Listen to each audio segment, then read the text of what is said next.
Hello guys, magandang araw sa inyo. Andito na naman kami at ngayong araw ay rest day namin at syempre ay magpipishing ulit tayo. Ang plano namin ay doon ulit kami sa dulo, doon sa may trail na pababa. At syempre ang balak namin ay pag nakahuli kami ay dito na kami mananghalian dahil may mga dala na kaming plato, kutsara, lutuan at kanin. At syempre ulam na lang ang kulang at ako yon. Dito sa Tinian Island, di lang naman kami ang gumagawa nito. Dahil may mga ibang Pinoy din na umaga pa lang sila nag-i-start hanggang abuti na sila ng gabi. Dahil sa kadahilan ng ang homesick ay legit. At this is not a prank. Tunay itong nangyayari guys, dito sa amin sa island. At syempre, sino lang ba ang nagtutulungan? Syempre, kapwa rin nating mga Pinoy. Kailangan natin itong labanan para hindi tayo ma-homesick guys. At ngayon nga ay dinala na namin yung mga gamit namin dun sa fishing spot na pupuntahan namin. At syempre kumpleto kami ngayon. Di tulad nung nakaraan ay aapat lang kami. At dito sa trail, kung hindi nyo sa ulo yung lugar talagang maliligaw kayo. Mukhang malakas ang alon, narinig dito Dito sa island guys, kapag wala ka masyadong pagkakaabalahan talagang dadalihin ka talaga ng homesick. Kaya kami dito pag rest day namin talagang nagpipishing kami para maging abala yung araw namin sa buong rest day namin. Sa totoo lang, marami naman paraan para maiwasan natin yung homesick dito sa island. Dahil dun sa compound namin marami ka nang pwedeng paglibangan. Tulad na lang nung pagbibilyar, pagbabasketball at kung mahilig kang magdart at iba pa meron din dito. At sa wakas nakarating na rin kami sa fishing spot namin. At dali-dali na ngang nag-setup yung kasama namin para makapag-fishing na siya. Ano? Video natin. Yeah! Yo! Hila! Hila mo na! Baka wala pa yan! Ang lupit! Ikaw na, Marlon! Oo. Ganyan din.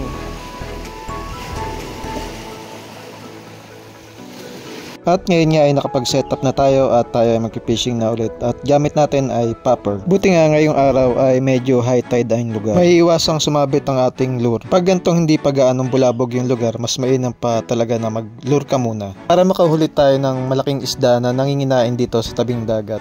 Dito sa spot na to guys ay parang kami lang ang mga madalas dito na nangingisda. Dahil yung mga ibang lokal mas gusto nila yung nagbabangka sila para sa mas malaking huli. Pero kami dito ay nakakachamba rin kami na meron kaming nahuhuli na malaki. May kumakagat guys. Slow retrieve lang muna tayo. May kumakagat dun. Maganda talaga pag popper ang gamit mo kasi nakalutang. Lalo na itong lugar na to puro batuhan. Tama-tama itong popper na to. Ang ganda ng alon ng dagat guys. Uy, may sumusunod. Nakita ko yon. Tisyon. At dito sa wakas nakahuli na rin tayo. Malaki to. Tisyon guys.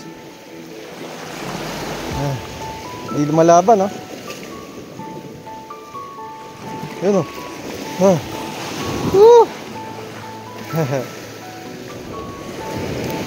Ngailan sa wakas.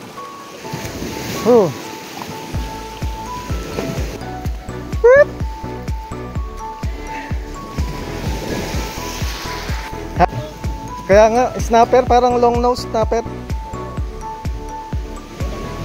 At syempre binalikan natin yung spot na yon para makahuli ulit. Ito medyo maliit. Fish on. Tama yung bigkas ko, fish on. Lapu-lapu. Lapu-lapu naman guys. At ngayon nga ay nakijoin na rin yung kasama ko para makahuli na rin siya ng isda dahil nakita niya na dalawa na nahuhuli ko rito sa spot na to. Pero yung ibang mga kasama namin ay pumunta na dun sa medyo malalim dahil wala na masyado kumakagat dito sa mababaw. At syempre mamaya makikijoin na rin tayo sa kanila.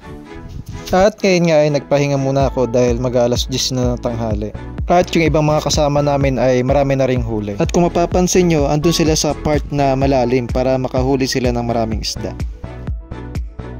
At syempre habang nagpapahinga naisipan ko na ako na yung magluluto ng aming uulamin ngayong araw. Very simple lang naman ang gagawin dito sa luto na ito. Papasiman lang naman itong mga isda na to. Naglagay lang ako ng konting sibuyas at dahil walang kangkong, upo na lang ang aking ginamit.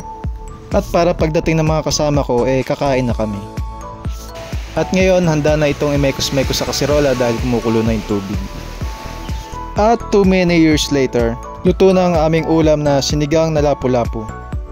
At dito ay isa-isa nang nagdadatingan yung mga kasama ko at ngayon magsisimula na kaming kumain ng tanghalian.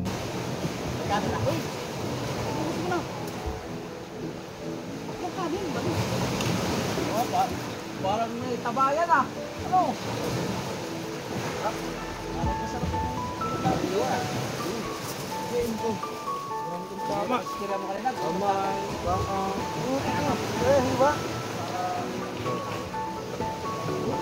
At dito sa part na to, papakitaan pa kami ng mga tama sa paa. Dahil hindi talaga may iwasan na masugatan ka dahil matatalas yung mga bato. Sa mga oras na ito puro kwentuhan na lang kami habang kumakain. Dahil sa araw na ito ay nag-enjoy kami at marami pa kaming huling isda. Enjoy ako Oo, Nakakaransa eh. maganda ang ano niya. Ako nga kahit wala, nag-enjoy ako eh. Sabi ko, pag tayo marami na huli, tayo makauwi kasi hindi tayo. At ngayon nga i-enjoy muna namin ang pagkain. Syempre hanggang dito lang ang video na to. Maraming salamat sa panonood and God bless.